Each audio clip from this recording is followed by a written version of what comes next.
सबसे पहले नागपुर हिंसा को लेकर औरंगजेब की खबर को लेकर महाराष्ट्र की सियासत गरमाई है। आलम यह है कि महाराष्ट्र के नागपुर का कुछ इलाका सोमवार को जल उठा, हिंसा भड़क गई, लेकिन फिलहाल शांति है। नागपुर हिंसा पर मुख्यमंत्री देवेंद्र फडणवीस ने महाराष्ट्र विधानसभा में दो टूक कहा कि हमला करने वालों को छोड़ा नहीं जाएगा। उन्होंने कहा कि कोई चादर नहीं जलाई गई, अफवाह फैलाकर दंगा कराया गया। ये संदेश जानबूझकर वायरल किया गया कि आयत लिखी हुई चादर को जला दिया गया। ये गलत जानकारी थी, अफवाह थी, मुख्यमंत्री ने स्पष्ट किया। पुलिस पर हमला करने वाले बचेंगे नहीं, किसी को भी दोषी को छोड़ा नहीं जाएगा। देवेंद्र फडणवीस ने विधानसभा से इस बात का फिर से जिक्र किया, फिर से इस बात को दोहराया। मी पुन्हा सांगतो, नागपूरच्या प्रकरणामध्ये ज्यांनी पोलिसांवर हल्ला केलेला आहे त्यांना कबरीतने खोदून काढू, सोडणार नाही। बाकी सगळ्या गोष्टी क्षम्य आहेत, पण पोलिसांवर हल्ला हा क्षम्य नाही। त्यामुळे त्यांच्यावर जी स्ट्रिक्टेस्ट कारवाई आहे ती कारवाई करून विविक्षित वेळेमध्ये त्यांच्यावर ही सगळी कारवाई केली जाईल। पण आता नागपूर शांत आहे, नागपूर तसं शांततेकरताच प्रसिद्ध है। तो उपद्रवियों को, दंगाइयों को पकड़ने के लिए पुलिस एक्शन में है। एक एक उपद्रवी को पकड़ा जा रहा है और अब पुलिस ने हिंसा के मास्टरमाइंड फहीम शमीम खान को अरेस्ट कर लिया है। आरोप है कि इसी फहीम खान ने लोगों को उकसाया, भीड़ जुटाई, उसके बाद दंगा कराया। कौन है ये मास्टरमाइंड, समझिए। फहीम शमीम खान को गिरफ्तार किया गया और कोर्ट में पेश किया गया पुलिस की तरफ से। कोर्ट ने 21 मार्च तक पुलिस कस्टडी में इसे भेजा है। पुलिस का दावा है कि इस दंगे को भड़काने में मुख्य आरोपी यही 38 वर्षीय फहीम शमीम खान है। इसी का हाथ है, पुलिस दावा कर रही है।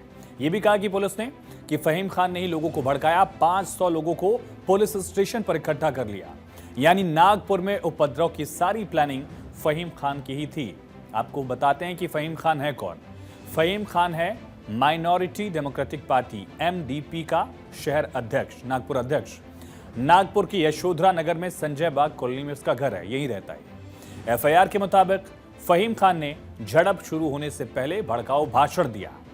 वैसे फहीम खान लोकसभा का चुनाव भी लड़ चुका है। पिछले साल लोकसभा का जो चुनाव हुआ 2024 का, केंद्रीय मंत्री नितिन गडकरी के खिलाफ ये चुनाव लड़ा था। कुछ 1000 वोट इसे मिले थे। लेकिन फहीम खान अब पुलिस के शिकंजे में है। हिंसा में दर्ज FIR की कॉपी से सनसनीखेज खुलासे हुए हैं। FIR में उपद्रव का एक एक कच्चा चिट्ठा जो है वो दर्ज किया गया है कि कैसे नागपुर को जलाने की कोशिश की गई, उपद्रव में कौन कौन से लोग शामिल हैं। अब समझिए FIR में क्या जिक्र है। FIR कहती है कि भीड़ ने भड़काऊ नारे लगाने शुरू कर दिए, झूठी अफवाहें फैलाई गई और कहा कि हम पुलिस को अब दिखा देंगे, हम उन्हें या किसी हिंदू को नहीं छोड़ेंगे। इस तरह का जिक्र किया गया है। FIR में 51 आरोपियों को नामजद किया गया है, यानी कि 51 आरोपी ऐसे हैं जिनके नाम बाकायदा मेंशन है और हजारों आरोपी अज्ञात। 10 टीमें उपद्रवियों की तलाश कर रही हैं ताकि सभी दंगाइयों को पकड़ा जा सके। दावा क्या है, जानकारी क्या है, समझिए FIR को लेकर। नागपुर हिंसा में 57 धाराओं में FIR दर्ज हुई है। इनमें BNS की 46 धाराएं लगाई गई हैं। हिंसा मामले में 51 आरोपी नामजद हैं, जैसा बताया आपको। कुल्हाड़ियों, पत्थरों, डंडों और घातक हथियारों से उपद्रवी लैस थे। इन उपद्रवियों ने पूरे इलाके में आतंक फैलाया, आतंक मचाया, सांप्रदायिक तनाव पैदा करने और सामाजिक सद्भाव को बिगाड़ने की कोशिश की गई। पुलिस तक पर भीड़ ने घातक हथियारों से हमला किया। आपने देखा होगा कि किस तरह से DCP के हाथ पर कुल्हाड़ी से हमला किया गया था। पत्थर के साथ पेट्रोल बॉम्ब पुलिस पर फेंके गए। पुलिस अधिकारियों को सांप्रदायिक ताने मारे गए। उपद्रवियों ने महिला पुलिस कांस्टेबल तक पर हमला किया। यहां तक कि महिला पुलिस कांस्टेबल पर अश्लील टिप्पणियां की गई। महिला पुलिस कांस्टेबल की वर्दी तक खींचने की कोशिश की गई। FIR में कहा गया कि घटना के वक्त 500 से 600 मुस्लिम लोग छत्रपति शिवाजी महाराज चौक पहुंचे थे। भीड़ इकट्ठी हुई तो पुलिस ने माहौल संभालने के लिए अनाउंस किया कि यहां बड़ी संख्या में लोग रह नहीं सकते हैं, यहां इकट्ठा होना नियम के खिलाफ है, आप लोग अपने घर जाइए।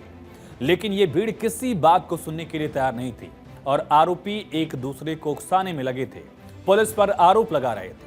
भीड़ उग्र हो गई, पुलिस की तरफ आगे बढ़ने लगी। उस वक्त महिला पुलिस कर्मचारी भी ड्यूटी पर तैनात थी।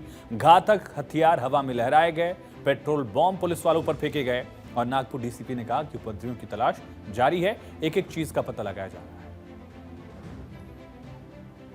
है। FIR दर्ज हुई है, 50 लोगों पे अभी तक हम डिटेन कर चुके हैं। उसके ऊपर कार्रवाई शुरू है। अभी साइबर सेल की सहायता से हम स्क्रीनिंग कर रहे हैं। जो दंगों में, दंगा भड़काने में या जो कानून हाथ में जो लोग ले रहे हैं उनके खिलाफ हम सख्त कार्रवाई करेंगे।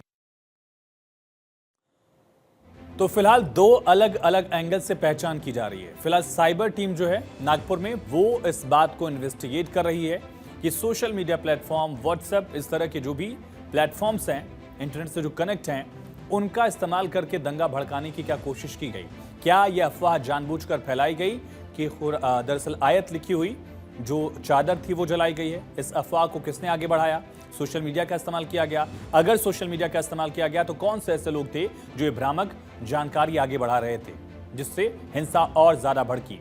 साइबर टीम इस बात को इन्वेस्टिगेट कर रही है। ऐसे तत्वों का पता लगाया जा रहा है, ऐसे लोगों की पहचान की जा रही है जिन्होंने इसमें अपनी सहभागिता निभाई थी या जिन्होंने दंगा भड़काया था। दूसरी तरफ उन फुटेजेस को निकाला जा रहा है, उन सीसीटीवी फुटेजेस को चेक किया जा रहा है जिनमें ये आरोपी कैद हुए हैं, जिनमें इनकी रिकॉर्डिंग्स है, और उस आधार पर इनकी पहचान की जा रही है। चूंकि 51 नामजद आरोपी गिरफ्तार किए गए हैं, लेकिन अभी भी कई ऐसे आरोपी हैं, सैकड़ों आरोपी ऐसे हैं जिनकी पहचान नहीं हो पाई, जिनकी तस्वीरें तो पुलिस के सामने हैं, लेकिन पुलिस उनकी पहचान करने की कोशिश को आगे बढ़ा रही है ताकि उनका पहचान पहले हो, उनको गिरफ्तार किया जाए, कोर्ट में पेश किया जाए, आगे कानूनी कार्रवाई की जाए।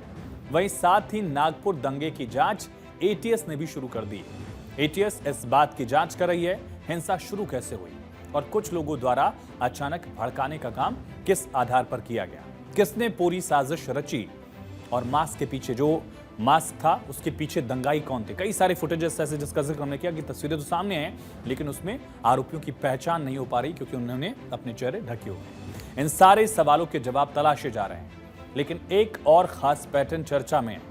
इस हिंसा में कश्मीर पैटर्न चर्चा में आ गया है। उपद्रवियों ने जमकर पत्थर चलाए, संपत्तियों का नुकसान किया और पुलिस जांच में जुटी हुई है।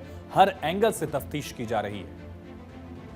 इसमें जो है 6 FIRs रजिस्टर हुए हैं, मतलब उस तरह में जो लिंक्ड हैं उसमें, तो जो 6 जो FIR हुई हैं अभी तक उन सब में कार्रवाई चल रही है। एक तो इन्वेस्टिगेशन हो रही है, इसमें जो लोगों के नाम सामने आए हैं जो इसमें लिंक्ड हैं उनको भी हम लोग ट्रेस कर रहे हैं, क्योंकि इसमें विजुअली प्लस जो सोशल मीडिया के थ्रू या फिर कोई फोटोग्राफ्स में, वीडियोस में जो नज़र आ रहे हैं, कितने लोग कहाँ थे, उनका क्या एक्टिव पार्ट था, ये सारी चीज़ें इसके आधार पे हमारी कार्रवाई चल रही है। तो सोमवार शाम करीब 7:30 बजे मध्य नागपुर के महाल इलाके के चिटनेस पार्क में हिंसा भड़क उठी थी। इस दौरान पुलिस पर पत्थर फेंके गए, कई लोग घायल हुए। पुलिस के एक्शन के बाद अब शांति का माहौल है, लेकिन जिस इलाके से उपद्रव की तस्वीरें आई, जिस इलाके में हिंसा हुई, जिस इलाके में आगजनी हुई, जिस इलाके में माहौल खराब हुआ, वो इलाका काफी इंपॉर्टेंट है, काफी अहम इलाका है। समझिए इसकी अहमियत क्या है, क्यों हम कह रहे हैं कि इलाका है, हमें ये समझिए। खुद मुख्यमंत्री देवेंद्र फडणवीस के विधानसभा क्षेत्र में इलाका आता है। महाल में ही आरएसएस का हेडक्वार्टर है, संघ मुख्यालय जो है वो इसी इलाके में आता है, और महाल इलाके में मुस्लिमों की भी बड़ी आबादी है। महाल में इससे पहले कभी मजहबी हिंसा का रिकॉर्ड नहीं मिलता है। यहां तक कि 92 में जब अयोध्या में विवादित ढांचा गिरा, देश के कई हिस्सों में दंगे हुए, फसाद हुआ, उपद्रव हुआ, माहौल खराब हुआ, उस 92 के वक्त में भी, विवादित ढांचा गिरने के वक्त भी महाल में शांति बनी रही थी। लेकिन आजादी के बाद पहली बार नागपुर का सेंट्रल का इलाका, महाल का इलाका अशांत हुआ। इसी इलाके में संघ मुख्यालय है। ऐसे में संघ ने उपद्रव पर पहली बार इस तरह का स्टेटमेंट दिया। संघ के प्रचार प्रमुख सुनील आंबेडकर ने कहा, समाज में किसी भी तरह की हिंसा ठीक नहीं है। See, any type of violence is not good to the health of the society, and I think police are have taken the cognizance of it, and so I think they will go into the details, and that's the point. तो संघ हिंसा को ठीक नहीं मान रहा। दूसरी तरफ विपक्ष के हाथ एक और मुद्दा लग गया है, लिहाजा आरोपों का दौर शुरू हो गया। विपक्ष के आरोप पर सत्ता पक्ष ने भी पलटवार किया है। मुझे लगता है अभी काफी हद तक जो है लॉ एंड ऑर्डर कंट्रोल में है, लेकिन ये जो मिसक्रेंट्स है, जो ये सब उपद्रव कर रहे हैं,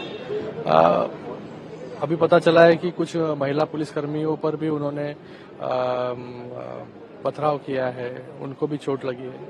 मुझे लगता है ये महाराष्ट्र में कभी देखा नहीं, और अगर ऐसे ही चलता रहा तो एक भी व्यक्ति जो है जिसके अंदर इन्वॉल्व है, वो सबके ऊपर जो है कार्रवाई सरकार के माध्यम से होगी। समाज के लिए जो है वो औरंगजेब जो है वो हैवानियत का खलनायक है, लेकिन आप नहीं समझेंगे तो क्या एक है ना कि जंग में कत्ल सिपाही होंगे, सुरखुरू जिले इलाही होंगे, अगर इस तरह के हड़कंप होती रहेगी तो आम आदमी उससे भुक्तभोगी होगा और उसका लाभ जो है वो इस तरह के साजिशी सिंडिकेट उठाने की कोशिश करेंगे। दुख की बात यही है कि पुलिस के हाथों में कानून व्यवस्था नहीं है, होम डिपार्टमेंट उनके हाथ बांध के रखे हुए हैं।